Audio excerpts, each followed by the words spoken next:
partir de los años 60 se produce una auténtica revolución artística tanto en Europa como en América, que sobre todo tienen en común el ir deliberadamente contra el sistema de representación tradicional, es decir, contra la representación mimética e ilusoria, y también por su interés por la autonomía y la objetualidad del arte, que aparecía en los años 50 en América, aunque con importantes diferencias ahora.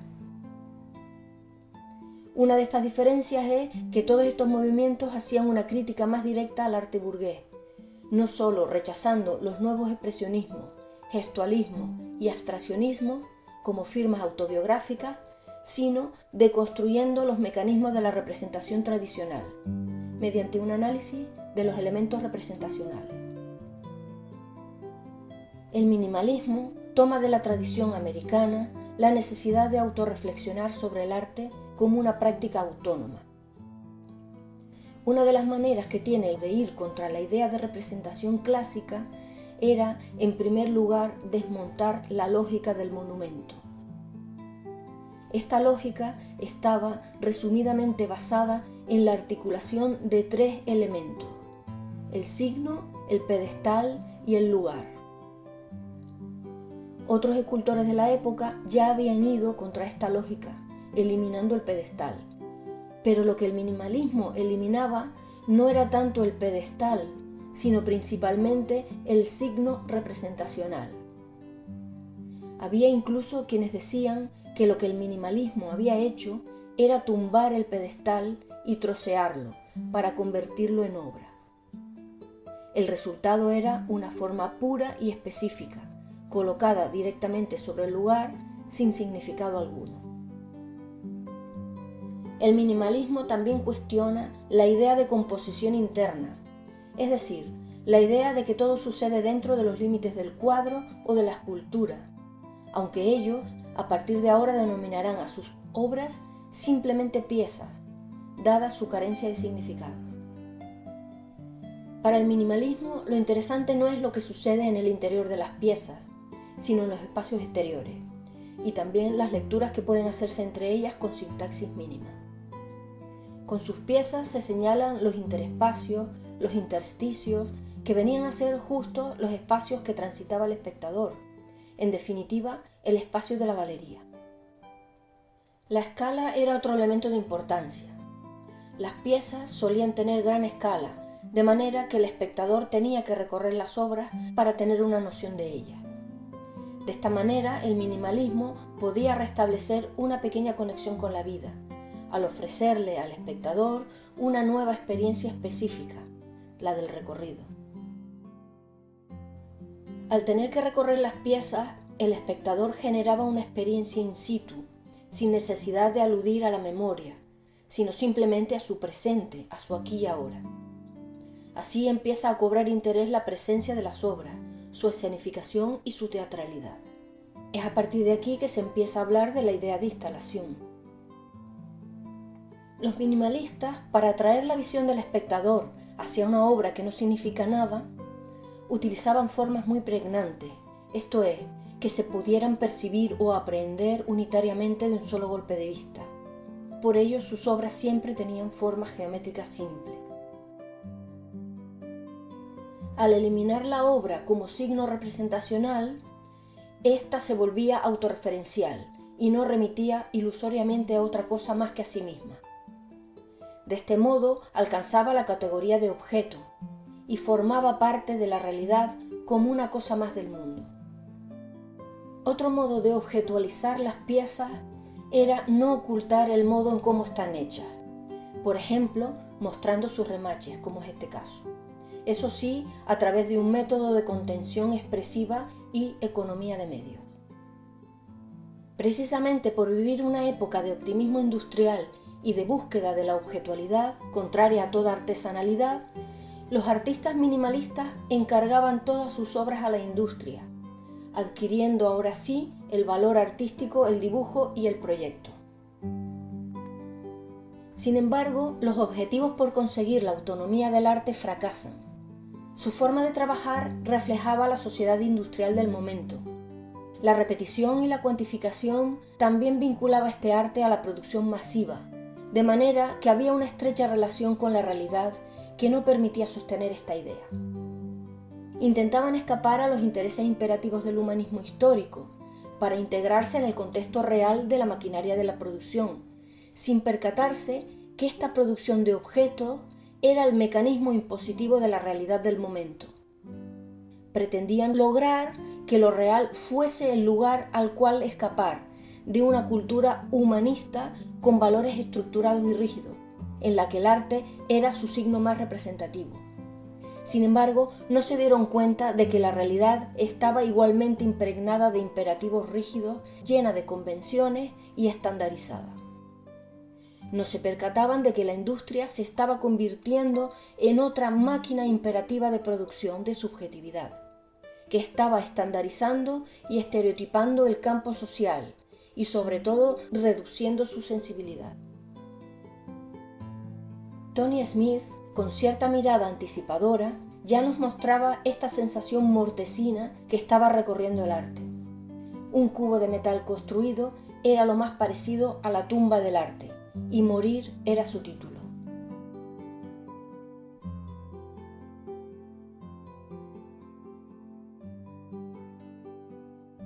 El arte de proceso es otro de los movimientos que intentan deconstruir la representación tradicional de origen europeo. Posee los mismos parámetros teóricos que el minimalismo, salvo que ahora su interés no está tanto en la forma como en los materiales y sus procesos, que comienzan a ser tratados como elementos autónomos. Se debilita ligeramente el componente objetual de la obra para acercarse más a la idea de sistema. Se separan así ligeramente de la comercialización del arte como objeto. Las piezas se caracterizan por una cierta arreferencialidad y por un desinterés en sus formas finales. Heinz Hack, en 1962, comienza a hacer obras como Cubo de condensación, en las que incorpora contenedores de metacrilato que contienen agua para escenificar sus procesos naturales.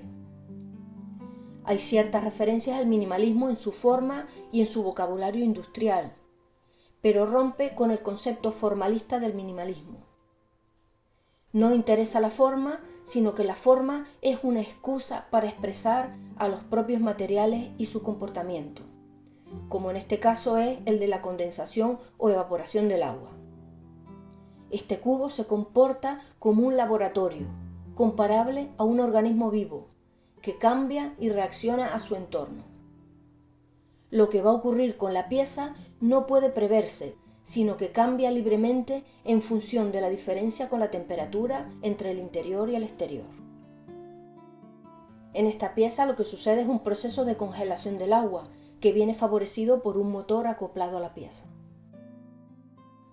En este tipo de obras también se incluyen elementos alusivos a su fabricación. Aquí Robert Morris aborda el componente sonoro del proceso. Fabrica una caja de madera e introduce el sonido de su fabricación, el ruido de la máquina cortando la madera y el ruido del martillo al clavarla. Se convierte así en una pieza autorreferencial que hace alusión a ella misma y a cómo fue construida, convirtiéndose en una tautología. La antiforma es otro movimiento que socava igualmente los sistemas de la representación tradicional, pero a su vez se distancia del minimalismo al renunciar al componente formal de las obras.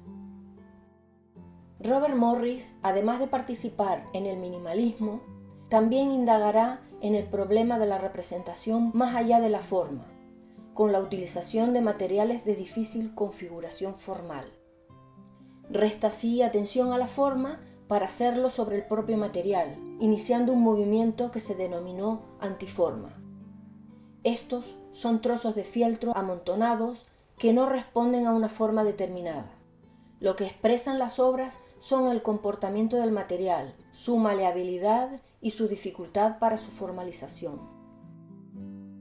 Robert Morris utilizará mucho el fieltro para resaltar las cualidades plásticas del material, en este caso su flexibilidad, su caída, su calidez. Con esta falta de estructura cada obra no puede ser montada de la misma manera 2 veces. En esta instalación explotó estas condiciones de maleabilidad y transformación de los materiales. Sus piezas solo son materiales, cauchos, plomos, aluminios, hierros, pero tal cual vienen de la industria, en planchas, láminas, pletinas, ángulos, y son colocadas y distribuidos por el espacio dejando ver su comportamiento. Unos mantienen su rigidez y otros se dejan manipular debido a su gran ductilidad. Estos materiales estuvieron expuestos en la sala durante 15 días y en ese periodo Robert Morris fue todos los días a transformar la instalación, de manera que cada día hubiera una nueva.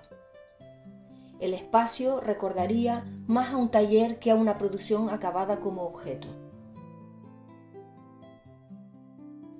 Richard Serra también trabaja con materiales de difícil configuración.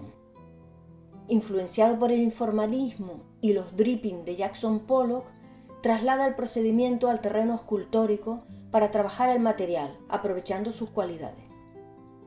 El plomo puede fundirse y en estado fluido puede ser salpicado sobre el espacio real. Esto es lo que hace en los espacios de la galería. Después, esos splashing o salpicaduras eran trabajadas en frío y extraídas de la pared y suelo para recibir otra configuración. Las planchas de plomo pueden ser enroscadas y por su propio peso manifestar su cualidad dúctil. Lo importante no es tanto la forma, sino expresar el material y su flexibilidad.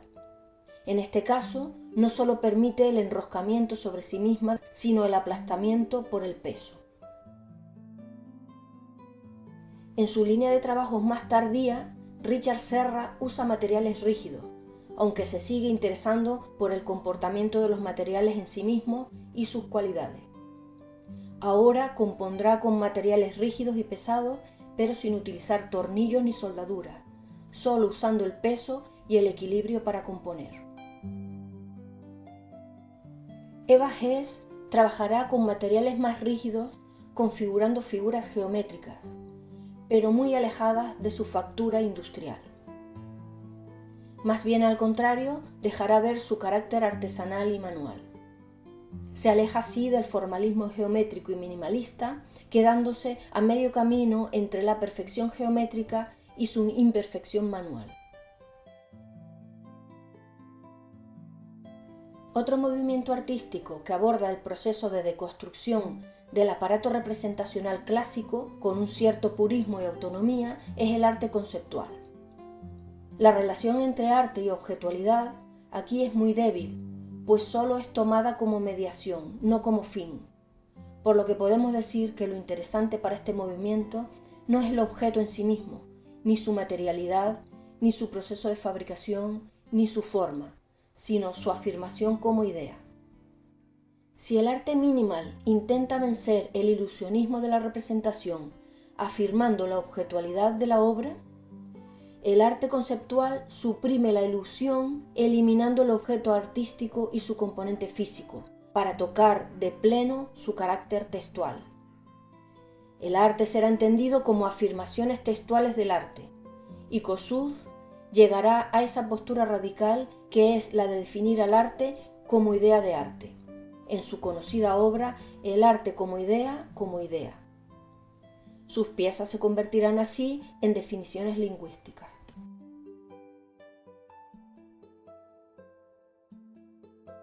Kossuth logra de este modo alcanzar la absoluta textualización e interiorización de la obra de arte, así como también llega a clarificar y objetivar su programa intelectual, que no es más que el conjunto de reglas cognitivas que permiten la comprensión y la circulación de información. Con esta pieza que realiza un año antes, Kossuth articula toda una metodología en la que sitúa al espectador ante 3 modos de aprehensión de una idea. Podemos hacernos una idea de silla viendo y tocando la silla real, viendo una imagen de la silla, pero también leyendo la definición de silla. De esta manera nos estaba mostrando el programa mental a partir del cual tenemos ideas de las cosas.